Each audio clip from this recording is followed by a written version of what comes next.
Ma'am, the system is flagging your name. I need you to confirm your identity right now. No one noticed the alert at first. It appeared silently on a handheld screen, a small red indicator blinking once before settling into a steady glow. The officer holding the tablet slowed his steps without realizing why. His body reacted before his mind did. Alerts like that didn't come often, and when they did, they were usually loud alarms, voices, urgency. This one wasn't. The woman stood just outside the sliding glass doors, her hands resting lightly on the handle of a luggage cart. Silver suitcase. Charcoal blazer fitted cleanly at the shoulders. Natural curls framing her face in a precise crown. Her posture was straight but unforced. Behind her, yellow cabs idled. One honked, sharp, impatient, then went quiet. The officer raised his hand gently. "Ma'am, one moment." She stopped immediately, not because she was startled, because she was paying attention. To her left, a female airport staff member glanced down at her phone, already sensing something had shifted. To the right, a man near the curb lifted his own phone, instinctively framing the moment before he fully understood it. The word flagged carries weight in places like airports. It doesn't accuse. It suggests. It implies that something, somewhere, has noticed you. The woman met the officer's eyes without challenge. Without submission either. "Of course," she said. Her voice was even. No explanation offered. No question asked. The officer glanced down at his tablet again. The alert hadn't expanded. No instructions. No codes. No crime indicators or threat levels. Just a prompt requesting verification. That, in itself, was unusual. "What's this about?" the staff member asked quietly. The officer shook his head. "Not sure yet. Usually, flags appeared when something didn't align. A document, a behavior, a discrepancy. This flag had arrived fully formed, without explanation. The woman remained still. She didn't cross her arms, didn't sigh, didn't ask for a supervisor. She simply waited. Inside the terminal, a screen flickered, then another. For a fraction of a second, a departure time refreshed itself without explanation. In the operations office 3 floors above, a junior analyst stared at her monitor. "That's strange," she murmured. Her supervisor leaned over her shoulder. "What is?" "There's a data freeze on gate C12's passenger sync. It's not failing, it's pausing, like it's waiting for authorization that hasn't been logged yet." Back at the curb, the officer's tablet buzzed softly. A new message appeared. "Do not escalate. Do not proceed. Await clearance." He felt a tightening in his chest. Those instructions were precise and rare. The staff member shifted her weight. "Should we bring her inside?" The officer hesitated. Every instinct told him this wasn't about security, or behavior, or even the passenger herself. It felt procedural, intentional. The woman glanced toward the glass doors, then back at the officer. "Is there a problem?" "No, ma'am," he said quickly. "Just a delay." She nodded. "That's fine." The man recording lowered his phone slightly, confused. Delays usually came with tension, voices, resistance. This one came with silence. Upstairs, a call connected.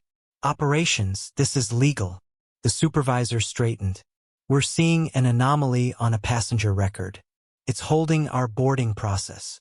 "Yes," the voice replied calmly. "We're aware. Can you release it?" There was a pause. "No," legal said. "Not yet." "Why not?" "Because it's doing exactly what it's supposed to do." The supervisor's stomach dropped. "Who is the passenger?" Another pause. Longer this time. "Someone with system authority." Back at the curb, the officer received a final message. "Clear passenger. Resume normal operations." He exhaled, relief flooding through him, though he still didn't fully understand why. "Ma'am," he said, stepping aside. "You're all set." She smiled politely, not triumphantly, not even with relief. "Thank you," she replied, and began pushing her cart toward the entrance. As she passed through the sliding doors, the screens inside the terminal refreshed again. Boarding resumed. Conversations picked back up. The moment dissolved into movement. But here's what you need to understand. Right now, as you're watching this, someone is being flagged at an airport.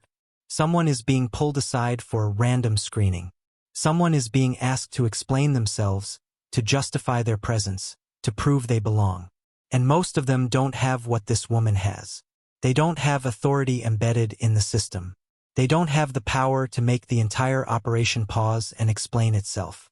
They just have to comply, and hope, and trust that the person making the decision about their body, their time, their dignity is making it fairly.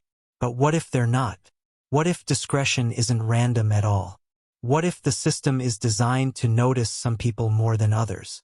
And what if the only reason this woman made it through was because she built the one thing that forced the system to notice itself? This is the story of the woman who encoded dignity into an algorithm and made power accountable to the people it was supposed to protect. Stay with me. The airport smelled like jet fuel and coffee. Dr. Ayana Okonkwo had long since stopped noticing. After 6 years of flying 3 times a month minimum, airports had become ambient. Background noise her brain filtered out the way it filtered out her own breathing. She rolled her silver suitcase behind her with practiced efficiency. The wheels made a steady rhythm against the concrete. Click, click, click, click. Her charcoal blazer moved with her body, tailored precisely enough that it didn't wrinkle even after a 4-hour meeting that had run 2 hours over schedule. The sliding glass doors ahead reflected her image back at her in fragments. Dark skin, natural curls pulled into a professional crown, neutral expression that revealed nothing. She'd learned that expression early. Revealed nothing. Invited nothing, challenged nothing, just moved through space the way anyone else would. The doors began to slide open. That's when the officer's tablet made a sound. Not loud, just a soft chime, barely audible over the ambient noise of taxis and announcements and rolling luggage. But his body language changed immediately. His shoulders tensed. His steps slowed. His eyes dropped to the screen in his hand. Dr. Okonkwo noticed. She noticed everything. It was her job. The officer raised his hand. "Ma'am, one moment." His voice was polite, careful, the tone of someone who'd been trained to de-escalate before escalation even began. She stopped immediately. Her hands remained on the luggage cart handle. Her posture remained upright. Her expression remained neutral. "Of course," she said. 2 words. No inflection. No question. No defensiveness, just acknowledgement. To her left, a female staff member in a light blue uniform looked up from her phone. Her name tag read Martinez. Her eyes moved from the officer to Dr. Okonkwo to the tablet and back again, trying to read a situation that hadn't yet declared itself. To her right, a man in jeans and a jacket lifted his phone. Not overtly, not aggressively, just positioning it at chest height, finger hovering near the record button. Dr. Okonkwo didn't look at him. She kept her eyes on the officer. Officer Reyes, according to the badge partially visible beneath his tactical vest. He was mid-30s, maybe, Latino, wedding ring, the kind of person who probably had pictures of his kids in his locker. The kind of person who'd taken this job because it offered stability, benefits, a pension. The kind of person who didn't want to make mistakes. "Ma'am, I just need to confirm a few details before you proceed inside." She nodded once. Behind the glass doors, the terminal hummed with ordinary chaos. Passengers streamed through security. A child screamed with the particular pitch of someone who'd been traveling too long. Somewhere overhead, a voice announced final boarding for a flight to Dubai. Life continued. But here, at the curb, time had slowed. Martinez moved closer to Officer Reyes. "What's the flag?" He frowned at his screen. "I don't know. There's no reason listed." "What do you mean there's no reason?" "I mean it's just showing a hold. No code. No category. Just hold." Martinez pulled out her own device. A phone in a heavy-duty case with an airline logo sticker on the back. She swiped through several screens, her frown deepening with each one. "I'm not seeing anything in the passenger manifest. Did you run her passport?" "Not yet." The alert triggered before. "Name?" Martinez asked, looking at Dr. Okonkwo directly. Ayana Okonkwo. Martinez typed. Waited. Her expression shifted from confusion to something else. Something that looked almost like recognition. Destination. Geneva. More typing. More waiting. Boarding group. Priority 1. The man with the phone had started recording. Dr. Okonkwo could see the red dot reflected in the glass doors. She didn't acknowledge it. Didn't turn toward it. Didn't give it permission or resistance. She just stood still. Officer Reyes cleared his throat. Are you traveling alone? Yes. Any checked baggage? No. Purpose of travel? She paused. Not because she didn't know the answer. Because she knew the weight the answer would carry. Work. The word settled into the space between them. Martinez's phone buzzed. Once. Twice. 3 times in rapid succession. She glanced at the screen and her face went pale. We need to hold her, she said quietly. Officer Reyes looked up sharply. Why? I just got a notice from operations. They're saying there's a system overlap. They want us to hold the passenger at curbside until confirmation. Confirmation of what? It doesn't say. The man recording shifted closer. His phone captured everything. The officer's uncertain posture. Martinez's nervous energy. Dr. Okonkwo's complete stillness. Inside the terminal, another screen flickered. Then another. Departure times refreshed without explanation. Gate assignments blinked and held. Somewhere 3 floors above, a junior analyst scrolled through logs she hadn't expected to touch that morning. And in the operations center, a supervisor picked up a phone to call legal. Because something was happening. Something the system recognized. Even if the people operating it didn't. Not yet. Officer Reyes had been doing this job for 7 years. 7 years of checking IDs. 7 years of running passport scans. 7 years of watching for behavioral indicators, nervous movements, averted eyes, inconsistent stories. He knew what suspicious looked like. This wasn't it. The woman standing in front of him exhibited none of the markers. Her breathing was steady. Her hands were relaxed. Her eye contact was direct but not confrontational. She answered questions without hesitation, without over-explaining, without the performance of innocence that guilty people often staged. Everything about her read routine traveler. So why was his tablet telling him to stop? He glanced at Martinez.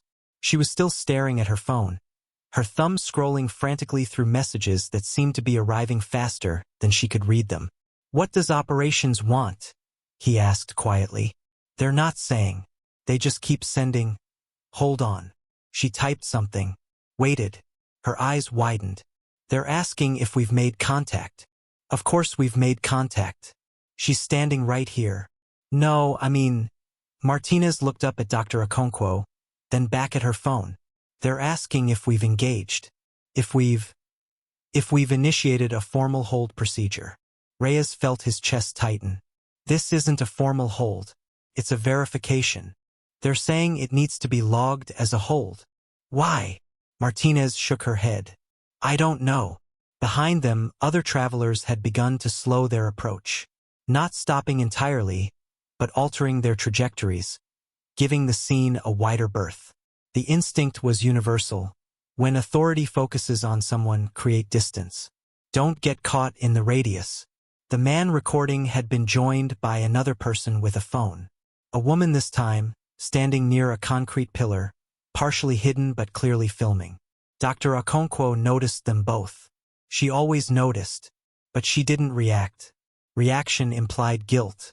Reaction implied fear. Reaction gave people ammunition. Why was she nervous? What was she hiding? So she remained still. She checked her watch. Not anxiously, just acknowledging time. The watch was elegant thin rose gold band. Minimalist face. The kind of watch that didn't announce itself. 15 minutes until boarding. 12 minutes to get through security, walk to gate C12, and settle into her seat. She'd done the math 1,000 times. She was still on schedule. Barely. Officer Reyes's tablet buzzed again. He looked down and his expression changed. Not to alarm, but to deeper confusion. Do not escalate. Do not proceed. Await clearance. He read it twice, 3 times. He'd received those instructions before, but only in very specific circumstances. Diplomatic personnel. Federal witnesses under protection. Once, a celebrity traveling with enhanced security who triggered a false positive in the facial recognition system. But those situations came with context, with codes, with clear hierarchies of authority explaining who was involved and why. This came with nothing. Ma'am, he said, keeping his voice neutral. I'm going to need you to step over here for a moment. He gestured toward a small alcove near the terminal entrance, a space typically used for oversized luggage or passengers needing wheelchair assistance. Dr. Okonkwo pushed her cart in the indicated direction. No resistance, no questions, no demands to speak with a supervisor. She simply complied, because compliance created documentation, and documentation created patterns, and patterns over time became evidence. Martinez followed them, her phone still buzzing with incoming messages. She glanced at Dr. Okonkwo apologetically. I'm sure this won't take long. Take the time you need, Dr. Okonkwo replied. Her tone was kind, patient, the tone of someone who understood that the people in front of her weren't her adversaries. They were just components in a system neither of them fully controlled. Inside the terminal, the disruption was spreading. At gate C12, the boarding process had stalled. The gate agent kept refreshing her computer screen, watching as the passenger manifest failed to load. Error messages appeared and disappeared. The system cycled through prompts she'd never seen before. Operational hold. External authorization pending. She called her supervisor. I can't board the flight. The system won't let me. What do you mean it won't let you? I mean I'm locked out. It's asking for some kind of authorization code. Did you try restarting? Twice. It's not a glitch. It's waiting for something. 3 floors above them, in the operations center, 8 people clustered around a single workstation. The junior analyst who'd first noticed the anomaly pointed at her screen. Look, it's not just gate C12. 3 other gates have entered a soft hold. Her supervisor leaned closer. Soft hold? That's not a real status. I know, but that's what it's doing. It's not stopping operations completely, just slowing them. Creating delays without triggering any formal alerts. Why would it do that? The analyst pulled up another screen. Lines of code scrolled past. Too fast for most people to read, but she'd spent 5 years staring at this particular system. She knew its rhythms, its quirks, its normal behavior patterns. This wasn't normal. It's a safeguard, she said slowly. I've never seen it activate, but I remember it from the documentation. It's called a... Wait. She opened a technical manual, scrolled to a section marked Dignity Verification Protocols. Her supervisor read over her shoulder, then read it again. Oh my God, she whispered. What? This protocol was designed to pause operations when certain discretionary actions might be applied unevenly. It's supposed to force documentation and review before allowing the process to continue. Who implemented it? The analyst clicked through the access logs. A name appeared. Okonkwo Ayana, Chief Ethics Officer, Global Operations. The room went silent. Someone finally spoke. Is that the passenger being held at curbside? The analyst checked the passenger manifest, then checked it again. Yes, she said quietly. Yes, it is. The supervisor reached for his phone. This was above his pay grade. This was above everyone's pay grade. Dr. Okonkwo stood in the alcove near the terminal entrance and waited. Not with her arms crossed. Not with her weight shifted to one hip in an expression of impatience. Not with her phone out, texting someone who might intervene. She simply stood. Officer Reyes positioned himself 3 feet away, close enough to maintain the stop, far enough to signal that he wasn't treating her as a threat. His tablet remained in his hand, the screen still showing the same cryptic message. Martinez was on her phone, speaking in low, urgent tones to someone who clearly wasn't giving her the answers she wanted. I understand that, but I need to know why. No, she hasn't done anything. Yes, I understand. How long? She lowered the phone and looked at Reyes. They're saying at least 10 more minutes. 10 minutes for what? For clearance to come through. Clearance from who? Martinez shook her head. They won't say. The man who'd been recording approached cautiously. His phone was still out, still aimed in their general direction, though he'd stopped actively filming. Excuse me, he said, addressing Reyes. What's going on here? Is there some kind of threat? Sir, please step back. I'm just asking. Sir, step back. The man retreated, but only by a few feet.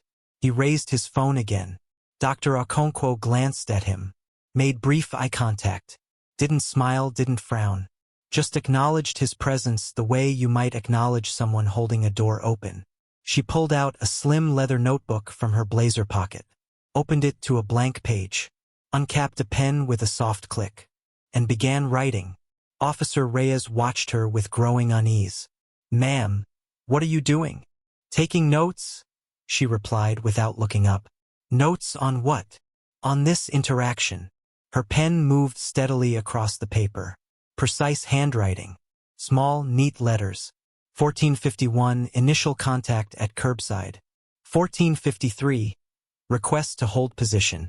1455, no reason provided. 1458, operations contacted. No clarity given. Reyes felt sweat forming at his collar despite the cool air. Ma'am, I don't think. Officer Reyes, she said gently, looking up. You're doing your job. I'm doing mine. There's no conflict here. What's your job? She smiled slightly. Accountability. Inside the operations center, the situation had escalated to senior leadership. Director of Operations Marcus Webb stood in front of the main display screen, watching as multiple systems showed irregular behavior. Not failures, not crashes, just pauses. Explain this to me again, he said. The junior analyst pointed to the screen. At 1451, passenger Okonkwo checked in through priority processing. Everything was standard. But when she approached the curbside entrance, a secondary protocol activated. It's called a dignity verification pause. Never heard of it. Most people haven't. It was implemented 18 months ago as part of a broader ethics initiative. The documentation is buried in the system architecture. You'd only find it if you were specifically looking. Webb crossed his arms. And what does it do?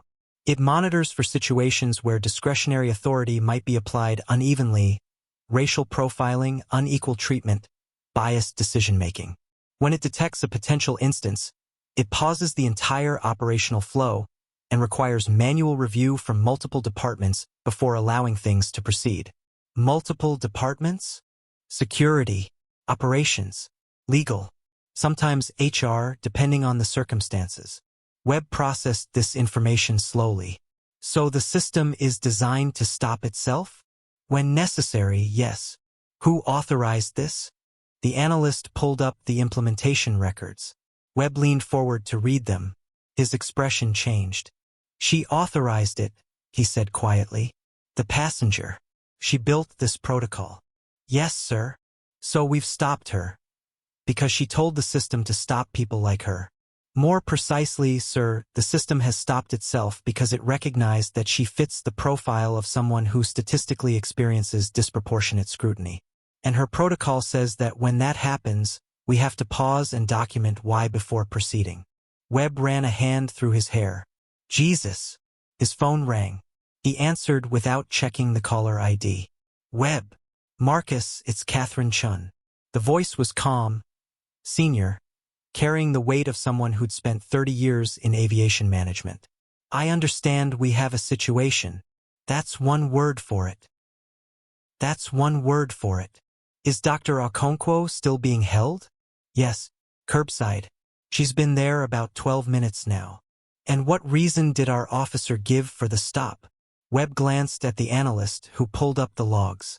No reason listed, he said. The flag was system-generated. No specific threat indicator. There was a long pause on the other end of the line. Do you understand what's happening here, Marcus? I think so. Then explain it to me. Webb chose his words carefully. Dr. Okonkwo designed a safeguard to detect bias in our security protocols. That safeguard just flagged her, not because she did anything wrong, but because she fits a statistical profile of people who are stopped more often without clear justification. And now the system she built is forcing us to either provide that justification or acknowledge that the stop was unwarranted. Exactly. And what do we have? Nothing. We have nothing. Then release her and document everything. Won't that be embarrassing? For the company. Chen's voice hardened slightly. More embarrassing than continuing to hold a senior executive at curbside because we can't explain why we stopped her in the first place? Release her, Marcus, and then start asking yourself why the system had to intervene. The line went dead. Webb looked at the analyst. Clear her. Send the authorization through immediately. Yes, sir. The analyst typed rapidly. Within seconds, the message propagated through the system. At gate C12, the boarding screen refreshed. The hold lifted. The gate agent watched as passenger names populated her screen in normal sequence. Down at the curb, Officer Reyes's tablet chimed. He looked at the screen. Clearance granted. Resume normal operations. He exhaled slowly. Relief, confusion, and something else, a growing awareness that he'd just participated in something he didn't fully understand. Ma'am, he said, you're cleared to proceed. Dr. Okonkwo capped her pen, closed her notebook, slid both back into her pocket. Thank you, Officer Reyes, she said. She picked up her luggage cart and began pushing it toward the entrance. As she passed Martinez, she paused. How long have you worked here? She asked quietly. Martinez blinked, surprised. 5 years. Do you enjoy it? Most days. Dr. Okonkwo nodded. Then I hope today becomes one of those days where you learned something useful. She continued through the sliding doors. Martinez watched her go, then looked down at her phone. A new message had arrived from operations. Incident report required. All details. Due by end of day. She understood now. The woman hadn't been stopped for doing something wrong. She'd been stopped so the system could document what had happened, and why it shouldn't happen again. Dr. Okonkwo moved through security with practiced efficiency. Laptop in one gray bin. Shoes in another. Blazer folded neatly in a third. The TSA agent waved her through the scanner with the bored expression of someone who'd performed the same gesture 10,000 times. No alert. No secondary screening. Just passage.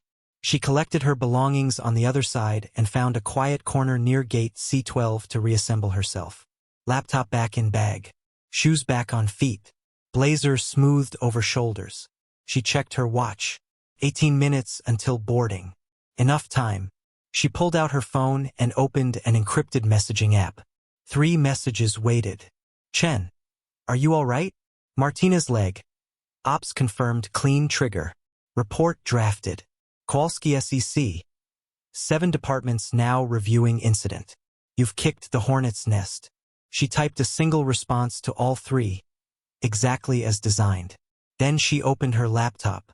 The screen came to life, showing a dashboard that didn't belong to any publicly available software.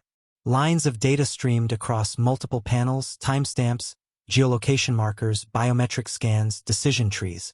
At the center, a map of the airport pulsed with small colored dots. Green for cleared passengers.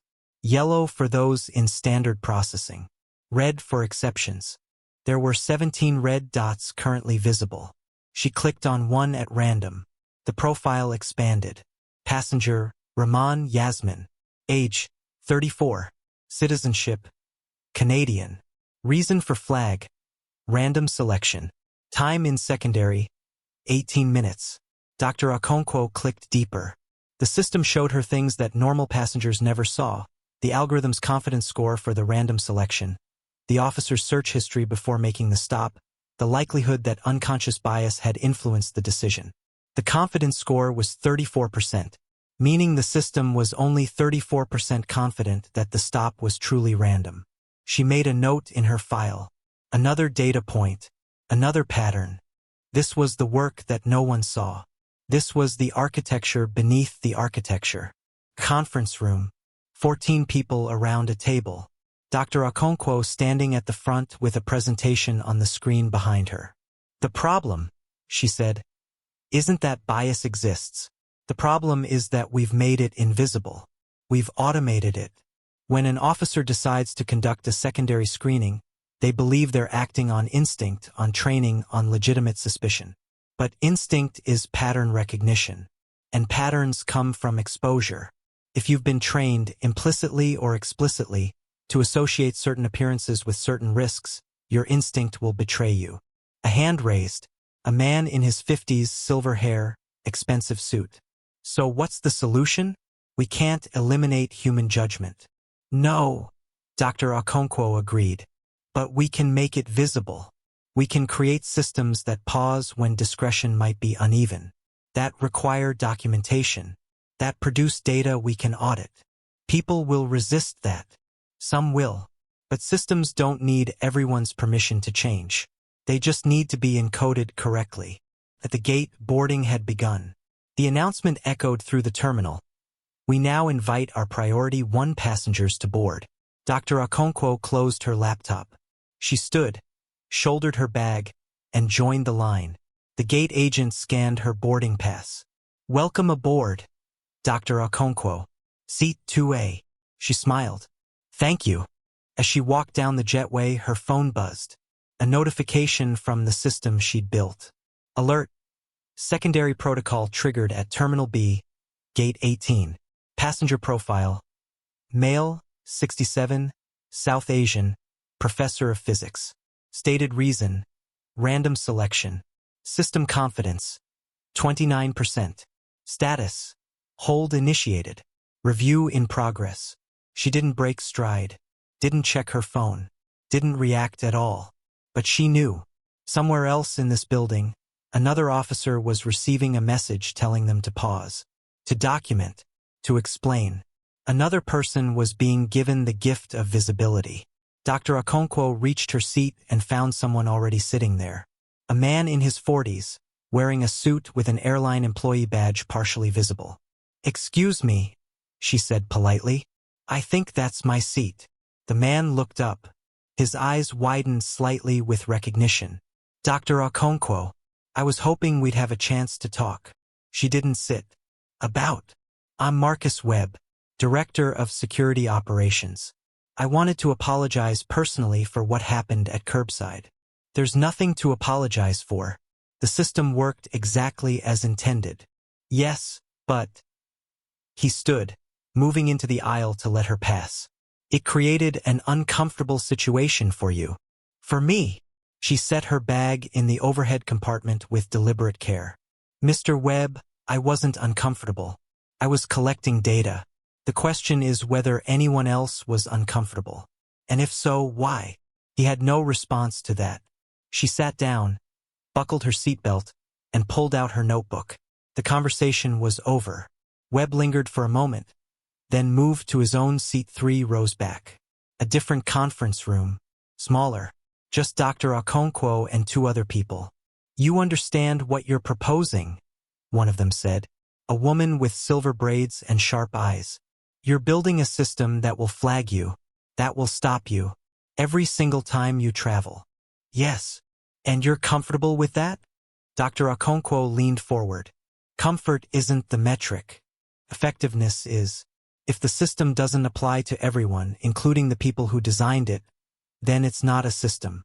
It's a suggestion. The man across the table shook his head. You're going to generate a lot of resistance. From who? People who benefit from invisible discretion. She smiled slightly. Good. Resistance means the system is touching something real.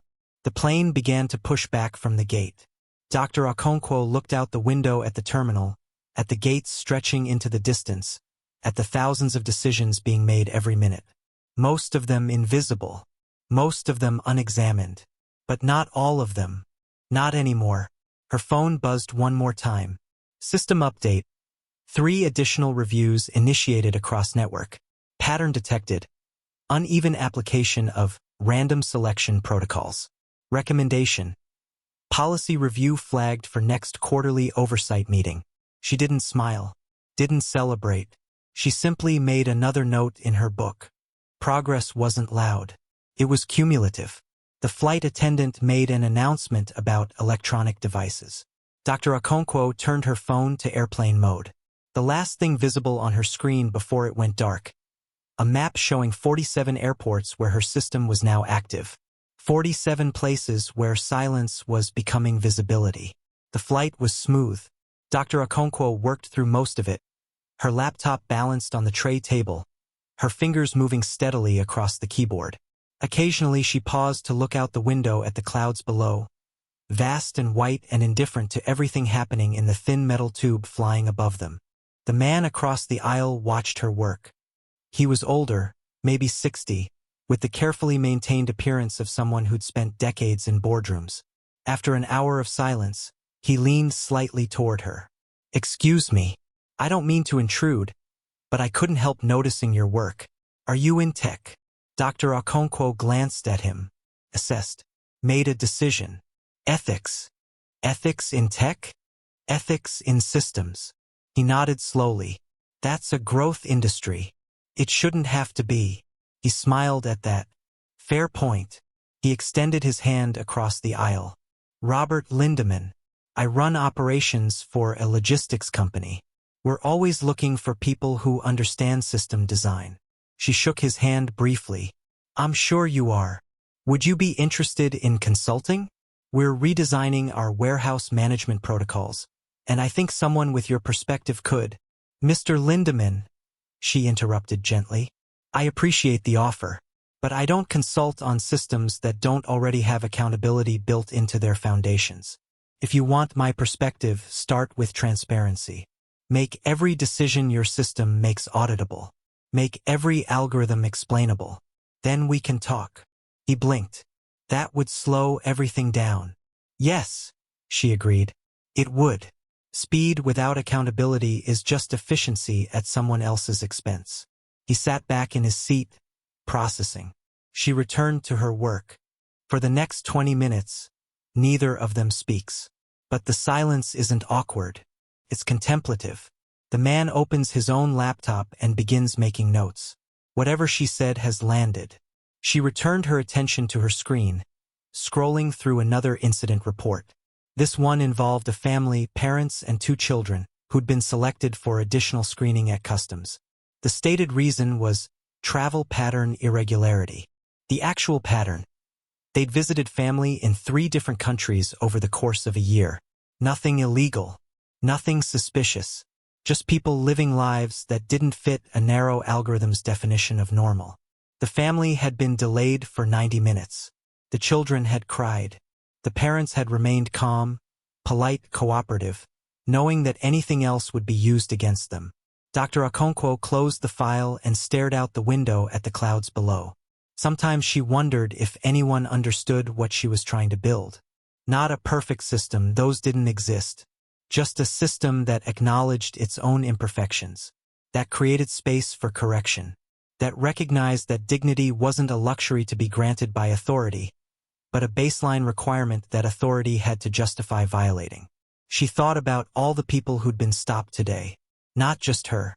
Not just Yasmin Rahman. Hundreds of people across dozens of airports, selected by systems that claimed to be objective but carried the biases of everyone who'd ever trained them. Most of those people would never know that a protocol had activated on their behalf. Would never know that their delay had been documented, reviewed, questioned. They would just remember the feeling, the weight of being noticed for the wrong reasons, the exhaustion of having to prove you belong in spaces you've paid to occupy, the quiet indignity of being treated as suspicious until proven otherwise. If you've ever felt that weight, that exhaustion, then you understand why this work matters. If you believe that systems should protect everyone, not just the people with enough power to override them, then this story is for you. And if you think stories like this need to be told, not because they're comfortable but because they're true, then maybe take a moment to show that support matters. Leave a comment. Tell me, what would you have done in that moment at the curb? Would you have stayed silent? Demanded explanation? Built something to make sure it didn't happen to others? Because here's the truth. Change doesn't happen because one person does something extraordinary. It happens because ordinary people decide that the way things are isn't the way things have to be. And sometimes that decision starts with just paying attention. The plane began its descent into Geneva. Dr. Okonkwo packed away her laptop and checked her phone one last time. 23 new messages. Most were automated notifications, but one stood out. It came from an anonymous account, routed through encryption layers. I was the man recording at the airport. I still don't understand what I filmed, but I uploaded it anyway. 3 million views. People are asking questions. I think you wanted that to happen. She didn't respond. She didn't need to. The video would circulate. People would debate what it meant. Some would understand. Others wouldn't. But the questions would spread. And questions over time became pressure. Pressure became change. As the plane touched down, Marcus Webb appeared in the aisle next to her seat again. Dr. Okonkwo, one more thing. She looked up. Headquarters has decided to expand the dignity verification protocol to all North American operations. Full implementation by end of quarter. She nodded. That's progress. They're also asking if you'd be willing to present the framework to our European and Asian divisions. I would. He hesitated. Some people think you orchestrated what happened today deliberately, that you triggered the system to create publicity. Some people would be correct. He seemed surprised by her directness. Mr. Webb, I could have exempted myself from the protocol, but that would have defeated the purpose. If the people who design safety systems never have to use them, they don't design them well enough. I put myself through what millions of people experience routinely. The only difference is that when it happened to me, the system noticed. The plane came to a complete stop. The seatbelt sign chimed off. For what it's worth, Webb said, I think what you're doing will make us better. It will make you accountable, Dr. Okonkwo corrected. Better is what you do with that accountability. She gathered her belongings and joined the line of passengers moving toward the exit. As she stepped off the plane into the Geneva terminal, her phone buzzed with a final message. System alert. Protocol triggered at 31 locations today. Total reviews initiated. 64. Policy change recommendations, 11.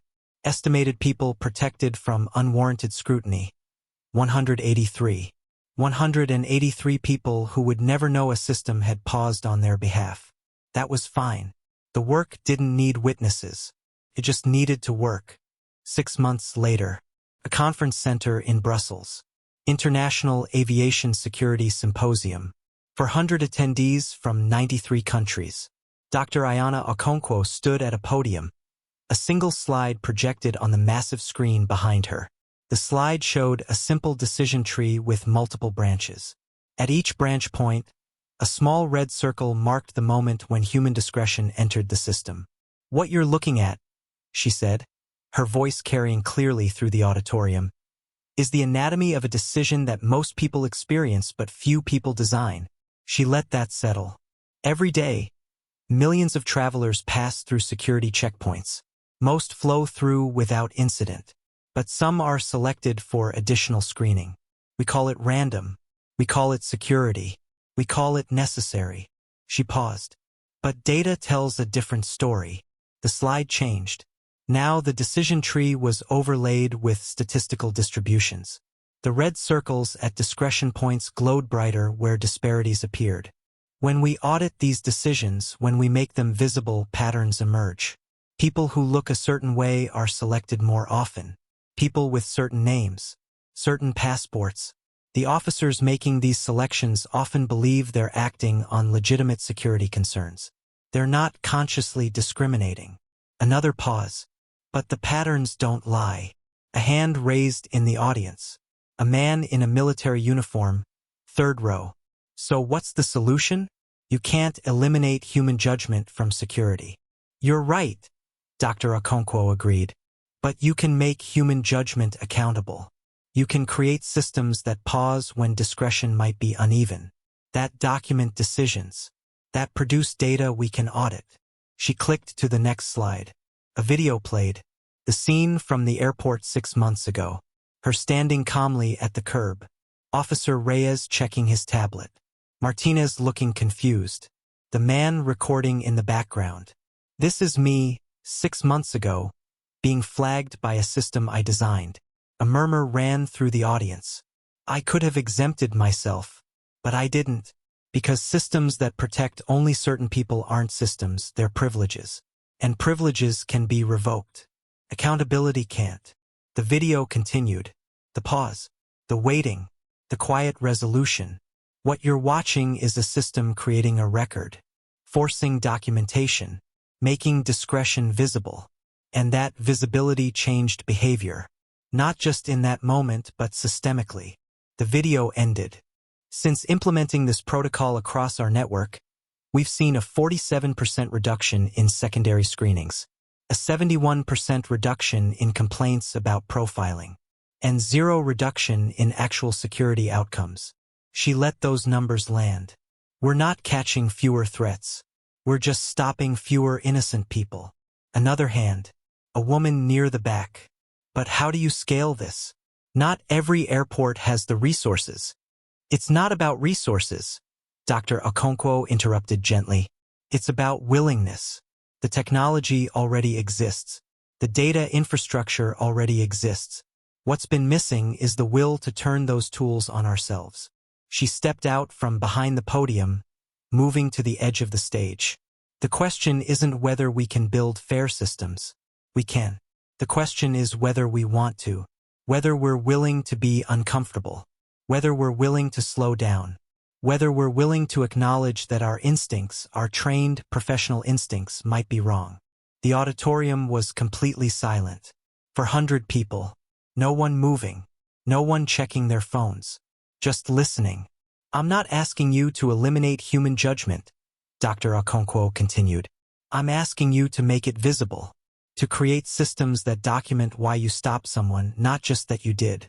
To build infrastructure that protects people who don't have the power to protect themselves. She returned to the podium.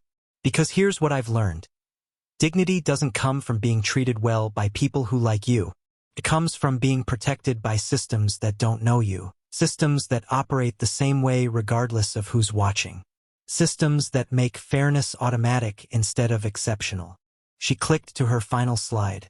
A simple question appeared on the screen. Who gets to be trusted by default? That's the question your systems answer every day. Whether you've thought about it or not. Whether you intended it or not. Your systems are answering that question right now, in this moment, at airports around the world. She looked out at the audience. So I'll ask you directly. Are you comfortable with the answer? No one responded. Because there was no good response. Just the weight of recognition. After a long moment, someone began to clap. Others joined. Within seconds, the entire auditorium was on its feet. Dr. Okonkwo didn't smile, didn't wave. She simply nodded once, acknowledging not applause, but commitment. Then she stepped away from the podium. Later, in the conference center lobby, Dr. Okonkwo stood surrounded by attendees wanting to ask questions. Some wanted technical details. Some wanted to share their own stories of being stopped, delayed, questioned for reasons they never understood. Some just wanted to say thank you. She listened to all of them. When the crowd finally thinned, she checked her phone. System update. 219 locations active. Today's interventions. 147. Policy reviews initiated this quarter. 412. Estimated impact. 3,847 people protected from unwarranted scrutiny. 3,847 people. Most of them would never know. That was the nature of infrastructure, invisible until it failed, taken for granted when it worked. Her phone buzzed again. A message from an unknown number. I'm the gate agent from Geneva. I just wanted you to know. I understand now what you were doing. I've started documenting my own decisions. Asking myself why. Thank you for making me think. Dr. Okonkwo typed a brief response. Thank you for being willing to change. She walked out of the conference center into the Brussels evening. The airport was visible in the distance. Lights blinking against the darkening sky. Somewhere in that building, someone was being flagged. Someone was being stopped. Someone was waiting. But now the system was waiting with them, asking the questions that needed to be asked, creating the pauses that made space for dignity. Her phone buzzed one final time. Alert. New protocol request from Department of Immigration. Request. Expand dignity verification protocol to border crossings, visa processing, citizenship interviews. Status. Awaiting your authorization. She looked at the message for a long moment, then typed 3 words. Authorization granted. Proceed. The screen went dark, but the work continued. In systems that would run long after she was gone. In protocols that would protect people who would never know her name. In infrastructure that made dignity automatic instead of exceptional. She thought back to that moment at the airport curb 6 months ago. Standing still while the world moved around her. Waiting while systems decided whether she belonged. Watching as the architecture she'd built finally revealed itself. The officer who'd stopped her probably didn't think about it anymore. The staff member who'd looked confused had likely processed 1,000 passengers since then. The man who'd recorded the video had moved on to other content. But the system remembered. Systems always remembered. That was their gift and their burden. They encoded the values of the people who built them, and those values persisted long after their creators had moved on. Dr. Okonkwo had encoded dignity into an algorithm, had made accountability automatic, had built infrastructure that asked over and over in airports across the world, is this necessary? Is this fair? Is this right? And when the answer was no, or when the answer was silence, the system paused, created a record, demanded explanation, protected the powerless from the discretion of the powerful. Not perfectly, never perfectly, but consistently, automatically, without needing a hero in the moment. That was the point. Systems that depended on heroes weren't systems. They were just stories we told ourselves to avoid building better infrastructure. She walked toward her hotel, blending into the evening crowd of tourists and business travelers and people just trying to get home. Just another person the system was designed to protect. Just another traveler in a world that was slowly, incrementally, learning to treat dignity as a default instead of a privilege. The work wasn't finished. It would never be finished. But it was happening. One pause at a time. One question at a time. One moment of accountability at a time. And somewhere, in an airport she'd never visit, for a person she'd never meet, a system was creating space for fairness. Without announcement. Without applause. Without anyone noticing. Which meant it was working exactly as designed. The architecture remained. And the work continued.